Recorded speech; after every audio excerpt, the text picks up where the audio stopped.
Colegio de Contadores Públicos del Estado Miranda, de la mano de Naima Consultores, presenta la continuación de la primera edición de Criterios Live, donde seguimos capitalizando sinergias. Bienvenidos todos a una nueva edición de su programa Criterios, programa auspiciado por el Colegio de Contadores Públicos del Estado Miranda y su presidente, el licenciado Ricardo Ruete. Con ustedes, el licenciado Vicente Maurete, socio agregado de la firma Naima Consultores, y el doctor Jonathan Mármol, especialista tributario. En esta oportunidad vamos a conversar con ustedes o vamos a instalar una conversación de criterios, como su nombre lo dice el programa, en relación al régimen sancionatorio y los procedimientos de fiscalización y determinación que están establecidos en el nuevo decreto constituyente del Código Orgánico Tributario, cuya publicación fue el 29 de enero y vigencia está a partir del 29 de febrero. En tal sentido, doctor Mármol, ¿qué nos puede argumentar usted o comentar usted en relación al régimen de verificación y determinación que está establecido en el decreto constituyente? Sí, buenos días, gracias por la oportunidad. A ti, Vicente, ¿cómo estás? Sí, bien, gracias. Le puedo indicar el proceso de verificación y fiscalización, por supuesto, facultades de la Administración Tributaria para ejercerlo. Lo importante de todo esto es la nueva adecuación que existe en cuanto al control posterior, que no estaba antes, y la indexación al Ministerio Público. ¿Qué me indica esto? Sí, debo decirle a los contribuyentes que el control posterior se genera una vez realizado el proceso de verificación y fiscalización, pero hay que partir de aspectos significativos indicando qué es el control posterior. Es un control post-A. Debe haber una resulta prueba, debe haber un procedimiento previo al control posterior. En una normativa donde se tenga conocimientos de hechos, elementos, documentos, que de haberse conocido que hubiesen sido resultados distintos al practicado durante el procedimiento de verificación o fiscalización por parte del funcionario, sería objeto de control posterior. Hoy, un aspecto muy importante, eso ocurre en concordancia con la ley, el artículo 62 de la Ley contra la Corrupción. Doctor, una pregunta. ¿Es en Venezuela la primera vez que se puede hablar de control posterior o tenemos algunos indicios de control posterior? No, si hablamos de tributo general comparado internacional, tenemos el sistema tributario costarricense, que también maneja lo que es el sistema de control posterior como mecánica tributaria, como elemento de control fiscal posterior dentro de su normativa tributaria. No es nuevo para acá. Y nosotros, dentro del marco de este nuevo decreto constituyente, como profesionales de la contaduría pública, algunos especialistas en el área tributaria y otros en el área de finanzas, ¿qué aspectos relevantes pudiéramos nosotros en este momento en que nos encontramos en el país, en que está saliendo este programa bajo el estado de alarma decretado el pasado 13 de marzo, qué pudiera estar haciendo el profesional del área contable en tomar en cuenta bajo este esquema que usted nos está indicando que es nuevo y a considerar dentro del régimen de verificación y determinación por parte de la administración tributaria? Y ciertamente mis amigos contadores, a los cuales les mando un saludo y siempre trabajamos de manera concatenada, mantener sus papeles de trabajo al día, mantener una comunicación directa, concreta y específica con sus contribuyentes, porque ellos son el canal y el mecanismo para que el contribuyente pueda sentirse tranquilo, para que el contribuyente de la mano de su contador y de su abogado pueda cumplir con su obligación tributaria, evaluarse, analizar los pros y los contras durante esta era. Doctor, dentro de su experiencia, ¿le ha tocado dentro del proceso litigante proponer o tener que presentar como profesional especialista en el área algún miembro del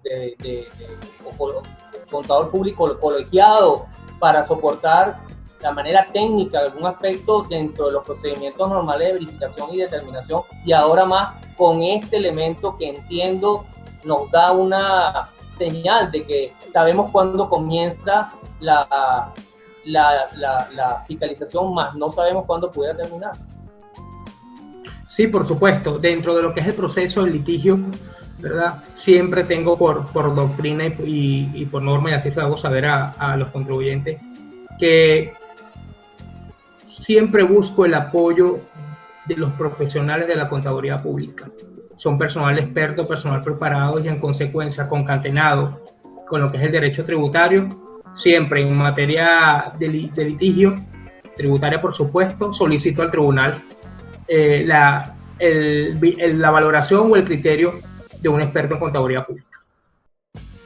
Quiere decir esto que lo referido a la incorporación en el decreto constituyente de este elemento, que durante el proceso de fiscalización se puede activar el mecanismo de expediente al Ministerio Público, y este nuevo elemento de control posterior nos está invitando usted entonces a podernos incorporar en este proceso de, como he denominado, de un proceso bajo el estado de alarma, para podernos preparar en unos futuros próximos, como hemos dicho, el día siguiente en el cual las actividades realmente tomen su normalidad. Sí, hay una condición que me gustaría que me explicara, Vicente, y es la condición de la moneda de mayor valor. ¿Qué sabes en relación a eso en cuanto a los procesos de verificación, fiscalización y el régimen sancionatorio? Doctor, mire, vamos a empezar primero, como bien lo sabemos, el 29 de febrero es que comienza a regir. No tenemos todavía un conocimiento pleno de alguien a quien se le haya presentado un procedimiento de determinación y de multa en base a este nuevo esquema. Es importante aterrizar algo muy importante, y es lo siguiente. Anteriormente, el régimen ante este decreto constituyente, la reforma del 2014 del Código Orgánico Tributario, establecíamos como unidad en medio la unidad tributaria. Hoy día se incorpora en la moneda de mayor valor, publicada por el Banco Central de Venezuela. Aquí hay que aterrizar unos conceptos bien interesantes. Es el primero. Hay que tomar en cuenta que cuando a mí me hablan de moneda de mayor valor, y quiero aquí aterrizar un aspecto que es la determinación, porque cuando teníamos la unidad tributaria se me hablaba claro y se me decía claramente quién determinaba el valor de la unidad tributaria. No es el caso en este momento, pero sí prevalece definir algunos aspectos. Moneda de mayor valor publicada por el Banco Central de Venezuela. ¿Quién es el Banco Central de Venezuela? El Banco Central de Venezuela es el órgano, el ente gubernamental encargado de la política monetaria de este país. ¿Qué te está diciendo eso? Que el Banco Central de Venezuela tiene, y tenemos que aterrizar aquí, un convenio cambiario, el convenio cambiario número 1, que te establece las políticas de determinación, una tasa referencial, que es la que publica todos los días, de lunes a viernes, mientras esté vigente, o las operaciones en lo que se llama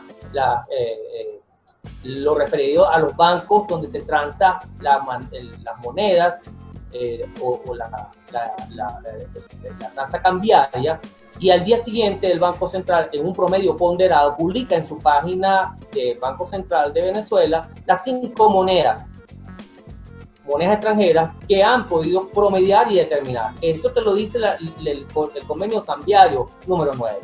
¿Por qué hago esta referencia? Porque bien es cierto, esto lleva a una confusión de que el Banco Central, como ente gubernamental de las políticas cambiarias, también tiene reflejado unas tasas referenciales sobre otras monedas que se hacen una determinación en base al dólar americano. O sea, su referencia o su tasa referencial hacia el dólar americano. Y entre ellas aparece una estadística que es como tasas referenciales de una moneda denominada, en este caso de mayor valor, el dinar jordano. Entonces, ante esta disyuntiva que hay, ante esta poca transparencia que existe o determinación cierta de cuál es la moneda de mayor valor, ¿qué es lo que nosotros sugerimos?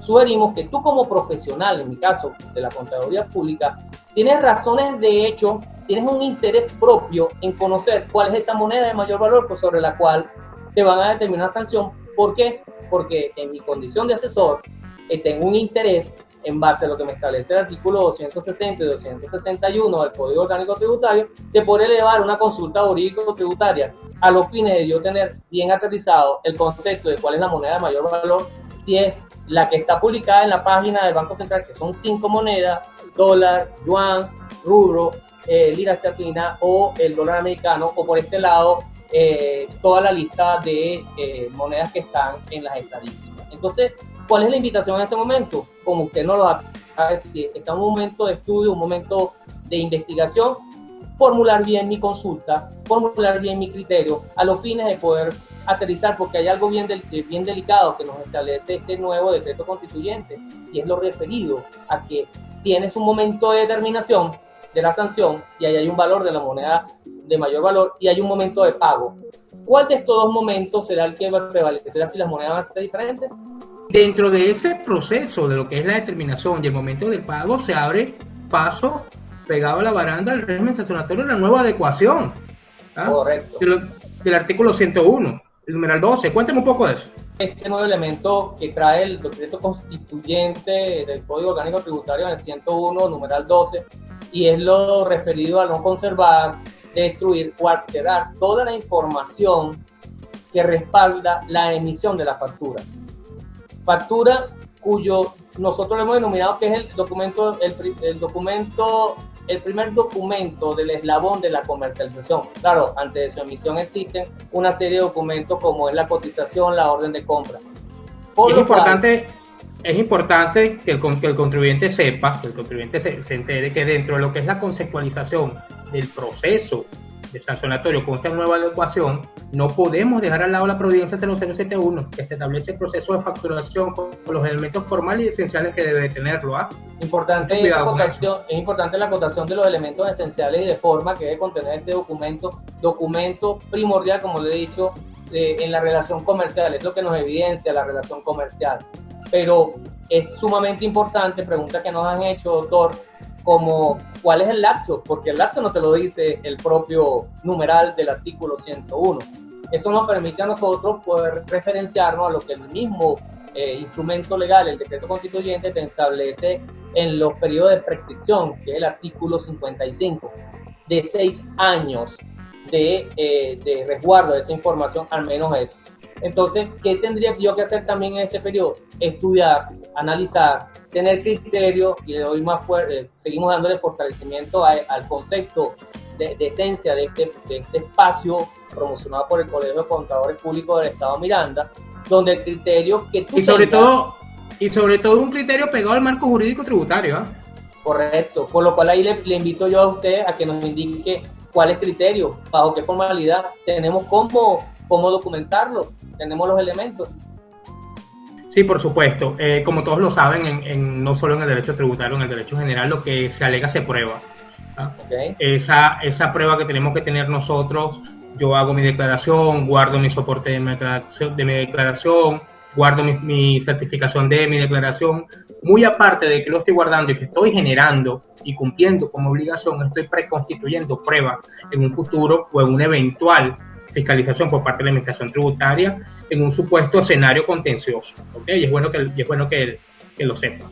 Nos está recomendando que es un periodo interesante de análisis en el cual nos encontramos en este momento de estado de emergencia, en el cual nos conlleva hacer análisis y formular criterios con nuestros asesores legales en materia tributaria, a los fines de ir armando ya como un segundo criterio dentro de este espacio que hemos denominado régimen sancionatorio y los procedimientos de verificación y determinación, que nos vayamos formulando un criterio para atender lo más seguro un interés propio, y así en base a lo que nos establece el artículo 260 y 261 de la consulta jurídica tributaria, formular con antelación el debido criterio que va a imperar, digamos, el día después de la suspensión del estado de alarma.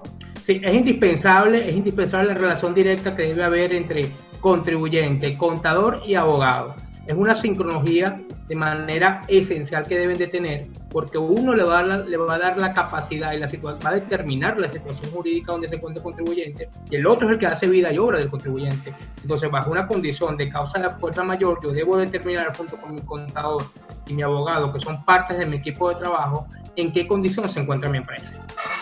Fíjese, algo interesante que me permite poderlo manifestar como contador público, y es lo siguiente: Esta parte que nosotros hemos denominado el régimen sancionatorio y el procedimiento de determinación y determinación establecido en el decreto constituyente, me hace un llamado de atención como contador público o como asesor en relación a lo significativo de este cambio dentro de un flujo de caja que yo voy a tener que preparar atendiendo potenciales contingencias, elaborando mi matriz de riesgo, atendiendo este régimen sancionatorio indeterminado, por supuesto, pero pudiéramos estar manejando, como digamos, simulaciones que me permitan poder evaluar esa afectación en el flujo de caja, y que sería una partida bastante representativa como una partida de egreso indeterminado, pero que tendríamos que evaluarla.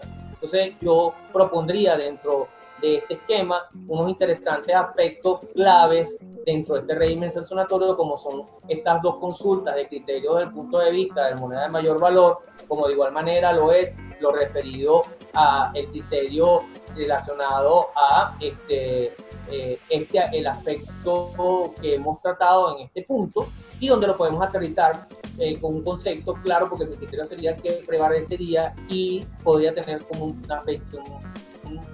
aspecto a cubrir dentro de una partida que tiene impacto dentro del flujo de caja. Voy a abordar un aspecto bien interesante que se desprende del mismo decreto presidencial promulgado, publicado el día 13 de marzo por parte del presidente de la República sobre el estado de emergencia, el estado de alarma.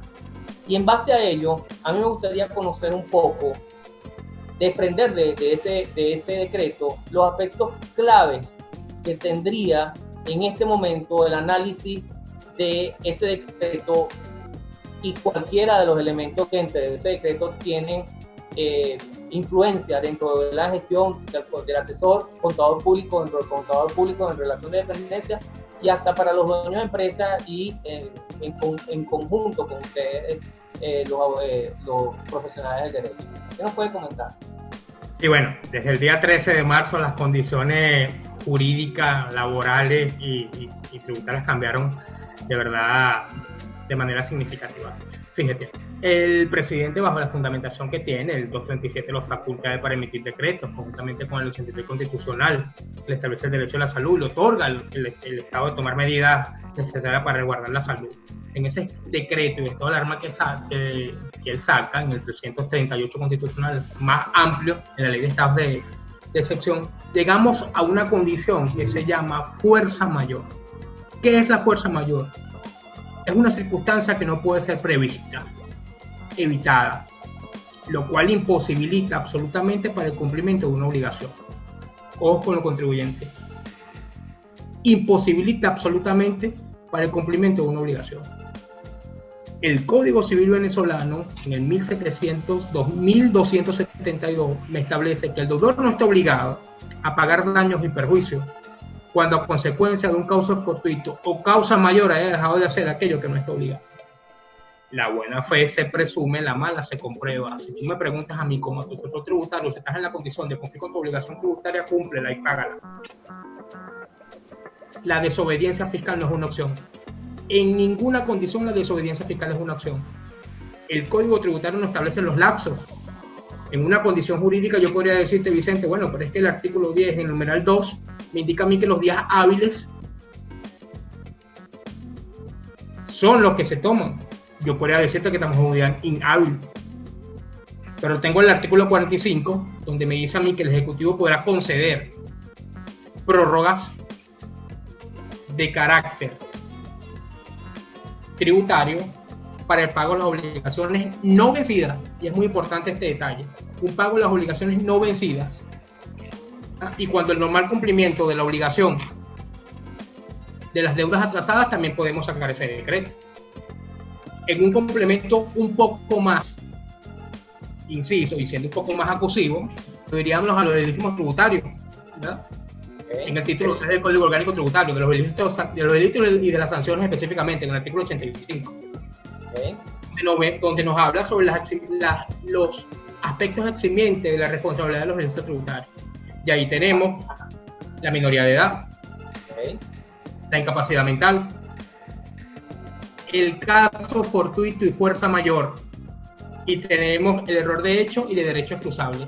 O sea que a priori el contribuyente tiene herramientas y mecanismos de defensa para ejercerlo ante un eventual proceso por parte de la administración tributaria. Sí, claro, por supuesto que lo tiene. Ahora, dentro de ese sector que está priorizado y que no está priorizado, hay ciertas recomendaciones que hay que darle. Yo te daría una recomendación o le daría una recomendación a todos ellos. Es una prioridad indispensable. ¿Sí? Hablar con su personal, tener una comunicación directa, tener una comunicación constante con su contador y su abogado, cuantificar e identificar las posibles pérdidas y tratar de minimizar esas acciones. Identificar y cuantificar las pérdidas y los efectos que pueden causar en los estados financieros en el 2020.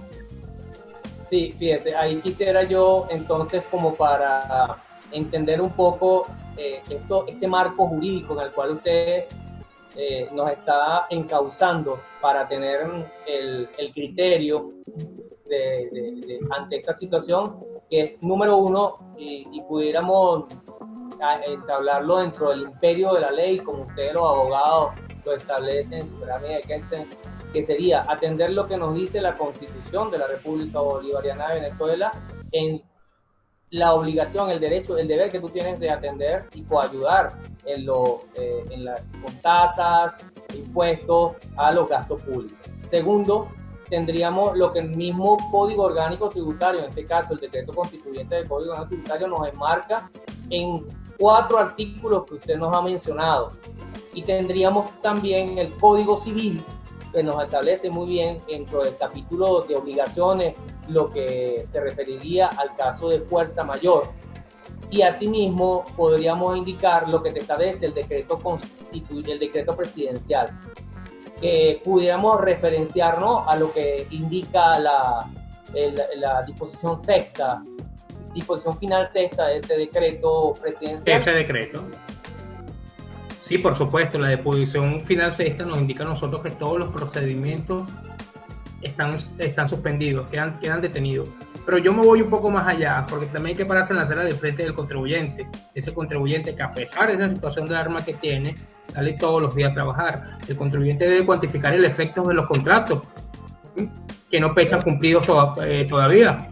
Identificar la continuidad de su negocio. No quedarse en la determinación de la deuda que incumple. Debe ejercer una acción fiscal. Debe crear un plan de planificación fiscal ante la situación que le está premiando. Entonces, nosotros pudiéramos, este concepto de fuerza mayor, bien, por lo que entendemos, nuestro ordenamiento jurídico lo tiene bien establecido dentro de estos marcos referenciales que acabamos de indicar. Por supuesto, existen muchos elementos que alguien hoy día podría indicarnos y decirnos a cuál me refiero, si tengo, como se dice,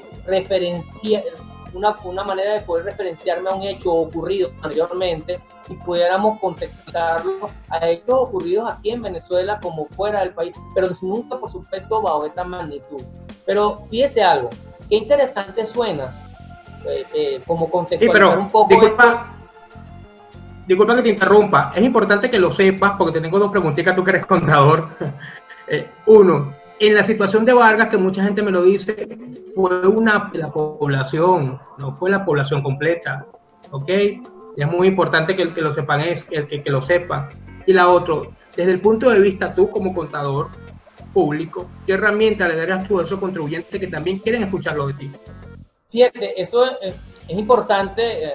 Nuestro país, Venezuela, ha sufrido diferentes eventos catastróficos como el deslave de Vargas, efectos económicos como el paro petrolero, diferentes eventos sociales, pero nunca nada como la denominada por la Organización Mundial de la Salud, una pandemia. Hay que contextualizar algo, que Venezuela tiene una adopción de las normas internacionales de contabilidad, y eso nos permite a nosotros poder indicar lo siguiente: cómo actúa una nación ante un caso de fuerza mayor. Y esto nos ha permitido a nosotros tener ejemplos de países donde su industria, su economía se mueve sobre algunos aspectos muy específicos, como es el sector hotelero o el sector de turismo, y fue lo ocurrido con los tsunamis en Yakarta, en Asia. ¿Y por qué pongo este ejemplo? Porque es importante, cuando uno está haciendo este serie de análisis, tomar en consideración que sucedió en esa nación un evento de fuerza mayor, y esta nación adoptó también los principios de contabilidad o las normas internacionales de contabilidad. Y pudiéramos nosotros en este momento, doctor, ya así contextualizando en Venezuela, que cuando ocurre este evento de fuerza mayor y se decreta el estado de alarma el 13 de marzo, ¿en qué situación nos conseguíamos la mayoría de los asesores, la mayoría de las empresas en las cuales pertenecemos o de las cuales somos dueños? Si tienes un ejercicio regular, estarías en un proceso de auditoría, o sea, estarías en la etapa de verificación de cifra final. Y tenemos principios contables que nos hablan de los hechos posteriores. 10, lo que te establecen algunas normas internacionales de auditoría. Y es el momento preciso de este evento que está ocurriendo, donde ante las repercusiones que económicas e incertidumbre que está generando la situación originada por la expansión de este virus, es importante plantear impactos contables y efectos que se están teniendo en las cifras o las cuentas contables del año 2019 y del año 2020. ¿Por qué esto? Porque este principio te dice de que si ocurrieran eventos antes de cerrar el cierre económico, en este caso 31 de diciembre, los revelaría. Pero también si existen eventos durante el periodo de verificación, o sea, de la emisión de la opinión por parte de quien estuviera inmerso en un proceso de auditoría, tener que revelar los mismos. Entonces ahí usted mencionó hace rato aspectos como posibles problemas que pudieran estar ocasionándose producto de esto en las cifras, como es la disminución de las cifras del negocio, o pudiéramos tener impacto en estimaciones de deterioro de los activos financieros y no financieros. Recuérdense, y ahí es donde yo quiero aterrizarlo también, como otra lista larga que motivamos a nuestros colegas a poder investigar cuáles son esos hechos posteriores que están ocurriendo en las cifras. Pero es importante algo, doctor, y es lo siguiente, estimados colegas que tienen este espacio, observan este espacio. ¿Qué sucede o qué nos está sucediendo actualmente? Es el momento preciso de sentarnos nosotros a hacer una evaluación exhaustiva y podemos aterrizarlo, como lo hemos denominado, en dos grandes grupos. Si tomamos el decreto presidencial del 13 de marzo, el decreto de emergencia, que nos dice que hay un sector priorizado, palabras que yo le coloco, pero el decreto dice son sectores que no van a dejar de operar, y hay otro sector que sí debe atender la cuarentena o el estado de alarma. Quiere decir que tenemos dos grandes escenarios, que son, vamos a colocarlo, o para temas didácticos, priorizados y no priorizados. Entonces yo diría algo: el interés de quien está escuchando este programa o viendo este programa estaría en qué aspecto, qué puedo ir haciendo si estoy en el sector priorizado o si estoy en el sector no priorizado. ¿Qué herramienta tengo? A priori, identifica y cuantificar las posibles pérdidas y efectos de los estados financieros 2020, como te lo decía. Determina el posible deterioro de tus activos. Es importantísimo. Cuantifica las pérdidas de inventario por deterioro y su valor neto, que es una condición sine qua non que deben tener. Identifica la continuidad de tu negocio. Y desde cualquier perspectiva crea un plan de acción fiscal. Ese plan de acción fiscal te va a permitir cumplir con tus obligaciones, organizarte y tener un esquema de control fiscal y planificación que debe tener toda empresa. Independientemente del sector que me encuentre, del sector que está en operaciones o el sector que no esté independientemente del sector que te encuentras, porque recuerda que las empresas priorizadas y no priorizadas las están evaluando más hacia un recurso humano, como un plan de contingencia. ¿Ok? La ley no te establece a ti que la empresa priorizada no paga y la priorizada sí paga. La obligación tributaria es para las mismas. Entonces, por eso que te estoy mandando a que te evalúes, como tomando palabras tuyas, agarra tu matriz de riesgo, mantén una comunicación directa con tu abogado que te va a dar el piso jurídico en la situación que te encuentras, y tu contador te hace vida y obra de tu empresa, para que los tres se sienten a hacer un plan de acción fiscal. ¿Sí te escucho? Quiere decir esto que nos está invitando a aterrizar estos conceptos de manera bien evaluada, bien sistematizada, bien sustentada, a los fines con criterio, haciendo el honor a nuestro programa en el cual estamos participando, para en fin construir una matriz de riesgo atendiendo el régimen sancionatorio, que es al cual muchas personas pudieran, o muchos colegas pudieran estar atendiendo por la imprecisión de la moneda de mayor valor. ¿En qué aspecto me encuentro yo para poder establecer un posible impacto de estimaciones dentro de mi estado financiero, atendiendo lo que acabamos de hablar de los eventos posteriores al cierre de ejercicio? Estoy hablándole un poco en los términos que nosotros, como contadores públicos, podemos hacernos entender de manera más diáfana, más legible, más comprensible, de un punto de vista para fines didácticos, y aterrizar la idea. Porque creo, doctor, que usted nos ha dado unas excelentes herramientas que nos pueden permitir ir evaluando criterios, que al final podamos nosotros tener una empresa transparente, poder contar con unas cifras lo más razonable posible y alejarnos un poco de la inmediatez. Creo que ese es el mensaje que usted nos está dando. Sí, por supuesto. Y aparte que te alejes en la inmediatez, y es una condición sine qua non que debes de tenerla, porque ya recientemente sacaron nuevamente la prórroga del estado de alarma que tenemos. Entonces, con más razón te obliga a sentarte, a evaluarte, a tomar las medidas preventivas, ¿verdad? Porque como todos sabemos, esto es una etapa transitoria. Pero ¿qué ocurre después de la era post-COVID? Nos estaremos preparando a una especie del día después del estado de emergencia, y es el momento, por eso invitamos a la gente como una manera de atender este llamado que estamos haciendo a través del prestigioso programa, para elaborar la lista de prioridades, leer con conciencia, con criterio, las publicaciones gubernamentales que estarían siendo emitidas, además de las 5 que ya llevamos, más la del Tribunal Supremo de Justicia, para poder nosotros enmarcar nuestros criterios atendiendo eso que muy bien usted nos está diciendo, independientemente del ramo comercial, industrial, económico en el cual usted ve en este momento como asesor, como miembro de un departamento o como dueño de empresa, para poder atender con criterio profesional esta era que vamos a tener, o este procedimiento que no lo conocemos en este momento de incertidumbre. Bueno, que sepa que no está solo, que hay un grupo de profesionales acá en Aragua, a carta cabal comprometidos con la recuperación de Venezuela, y que sepan, ¿verdad?, que la desobediencia fiscal no es una opción bajo ninguna condición, pero sí tengo las herramientas necesarias a priori para hacer mi plan de planificación fiscal. Vamos a ir caminando por la senda segura.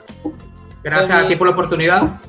No, agradecido a usted, doctor Mármol, Jonathan Mármol, especialista tributario, de gran trayectoria, con mucho ímpetu por darnos a conocer sus criterios, haciendo honor al programa. De mi parte, ha sido todo un placer, esperando que como contadores públicos, un gremio al cual en este momento nos está invitando junto con el gremio del derecho a poder tener las herramientas, los elementos que nos permitan a nosotros hacer las debidas determinaciones, medir los riesgos, manejar la empresa de una manera, aun cuando se encuentre no operativa, atendiendo unos llamados de profesionalismo, en el cual estos son los espacios que nos permiten a nosotros atender nuestra normativa nacional, internacional, y las evaluaciones que nosotros tenemos que atender, porque como bien el doctor Mármol nos acaba de decir, él se apoya, se afianza en profesionales del gremio de la contaduría al momento de efectuar